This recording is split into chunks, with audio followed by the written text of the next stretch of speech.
Hello, I'd like to welcome you to Young Martin's Reels. Today's project is going to be the Zebco 404. Now this particular model, this particular one, was manufactured somewhere between 1971 and 1976. You can tell that based on this is, by the way, this is supposed to be light green. To me, they don't look light green, but from what I've been told, this is light green.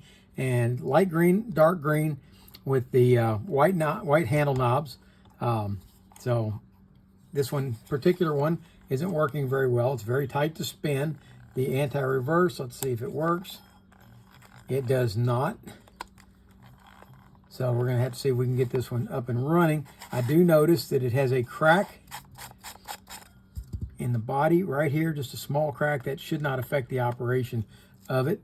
So we're gonna take this thing all apart, strip it down, and clean it up. And as far as fishing reel identification, I want to thank Jim Jones for that, because he's the one who's giving me the information on that, so I know which reel I'm dealing with and what models that we have here.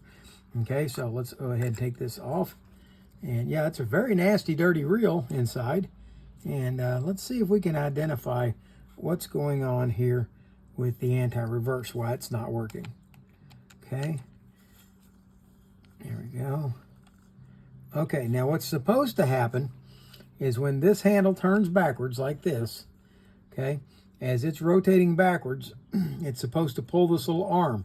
See, let's see here. See this little arm right here? Let me zoom in a little bit. I've got to remember to zoom back out. All right, as this rotates forward, this arm is supposed to come over this way. When it's supposed to rotate backwards, it's supposed, see how it does that ever slight motion backwards? Well, when it does that, it's supposed to pull this arm over like that. And when it comes over like that, it's supposed to keep coming until it impacts on the pinion gear right there, and it's supposed to lock it and keep it from going backwards. Okay, and obviously this one is bound up.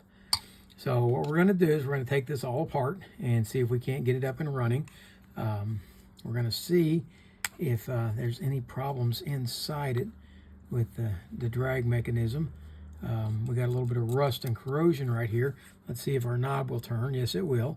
Okay, so that's good. We want to inspect along right here to see if there's any cracks, because what will happen is this body will crack right along here, up through here, somewhere in that general vicinity, and it will do it a lot of damage, and it will make it so that it's non-functional. But this one here seems to be in pretty good shape. So let's go ahead and zoom back out, and let's go about finishing taking this apart.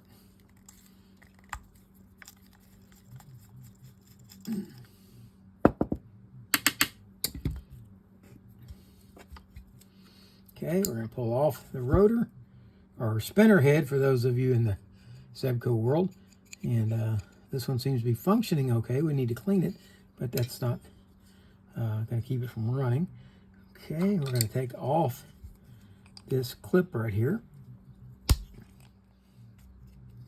There we go. And obviously that needs to go in the cleaner. And take this off. And this spool needs to be spent a little bit of time in some vinegar, I think. And we're going to do that here in just a few minutes. All right, let's see what we can do with this. Now, the way that this axle shaft is supposed to come out is this little lever right here. It's supposed to come over like this. All right, that's what keeps this axle shaft from being able to back out. Okay, so we're going to bring that over, and now we should be able to pull the axle shaft up and out like that. And obviously that's very dirty and needs to be cleaned. We'll put that in the tray with the rest of it. And then if you look at our crankshaft, it does not want to turn. Okay, that's where the main bind up is in this reel right now. So we can put the handle on it and kind of give it a little twist, and it should help it move out a little bit, or make sure that's over as far as it can go. And let's see if we can't push this crankshaft out.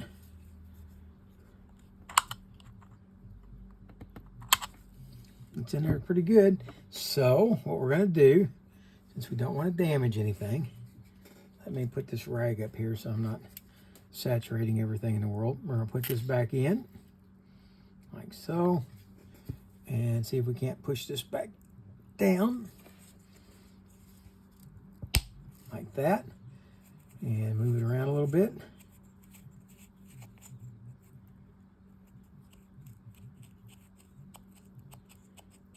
It's got it moving a little better. Let's spray a little more WD-40 down in there.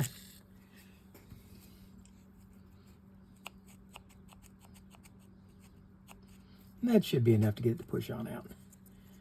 All right, there we go. There's our crankshaft. You can see how corroded it is. We'll clean that up.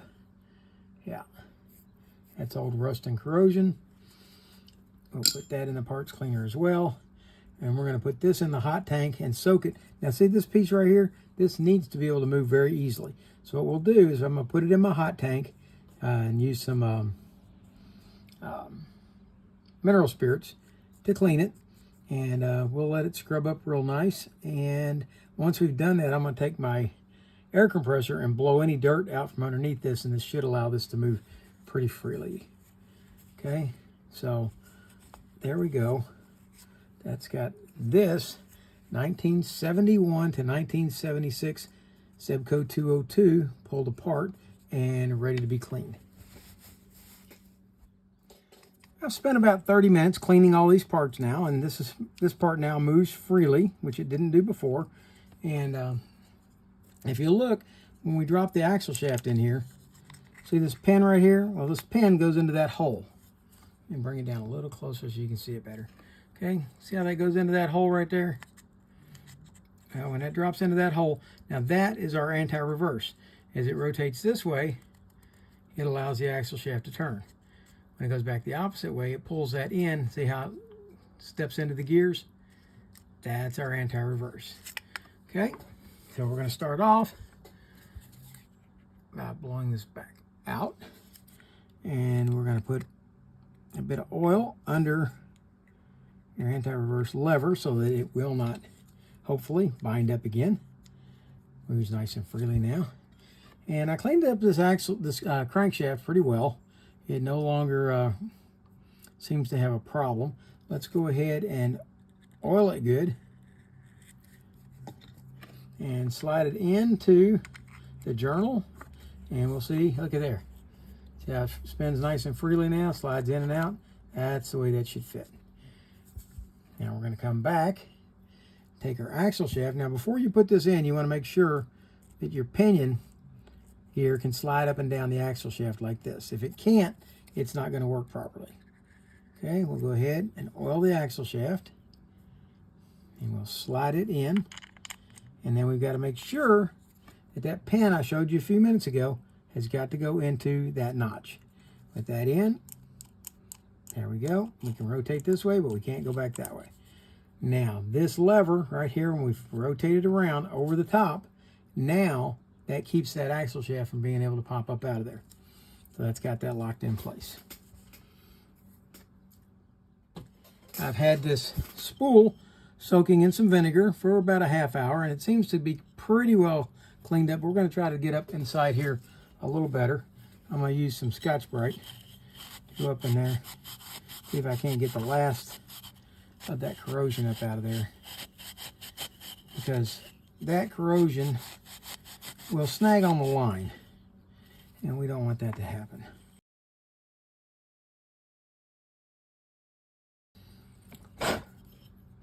Okay, let's see if I'm going to be happy with that. And I am not. So, I think it's time to take a visit with my Dremel tool.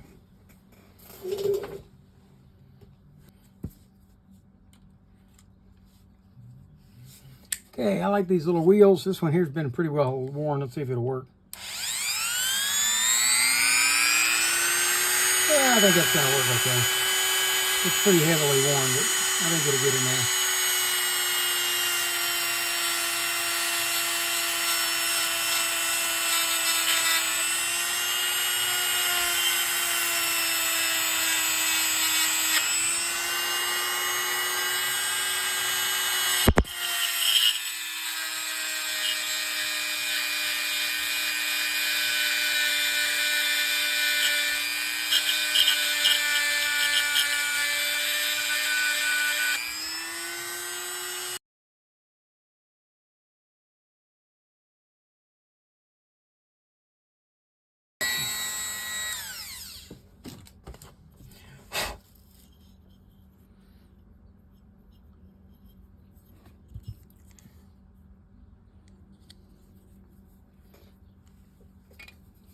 And I forgot to scrub this part of this. So let's take a moment, clean it out, scrub it up just a little bit. I had put it in my hot tank, but I never came back and did the final wipe on it.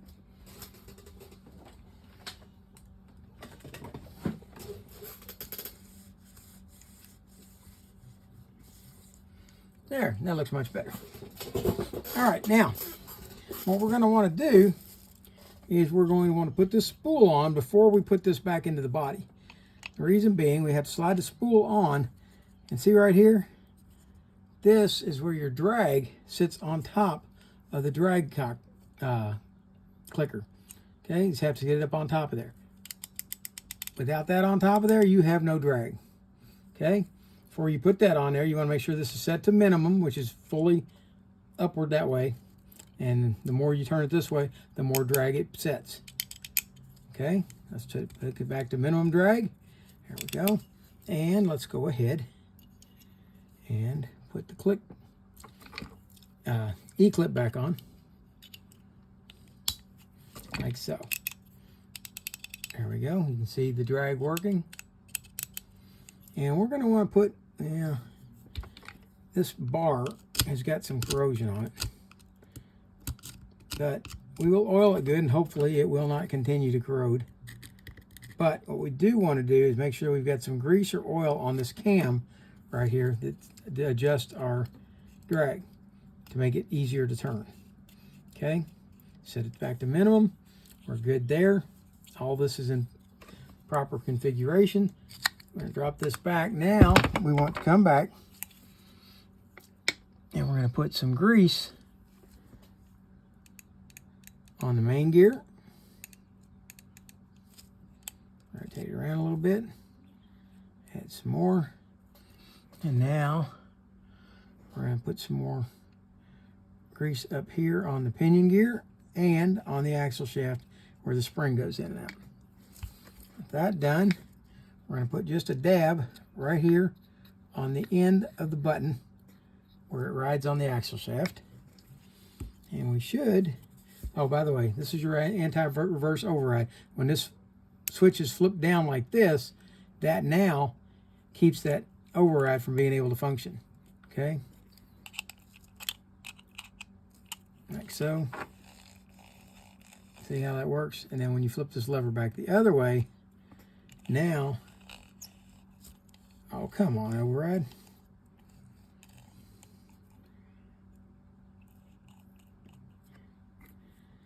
We did oil it.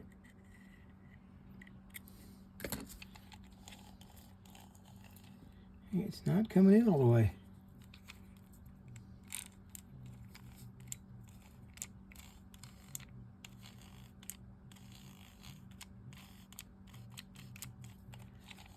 Apparently it had a piece of dirt or something keeping it from going all the way. But let's activate the override again and make sure.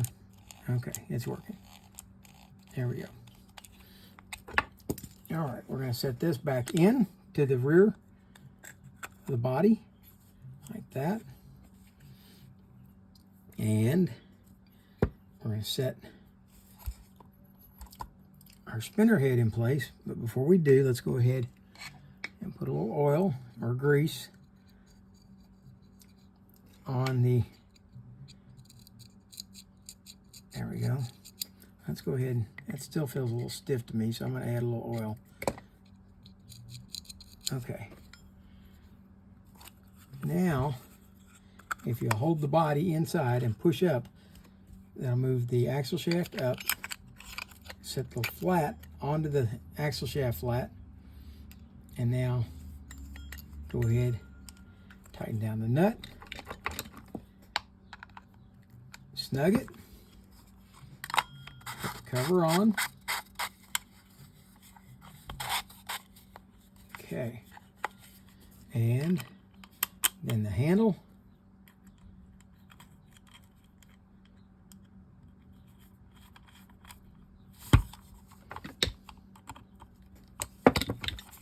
Rotate that.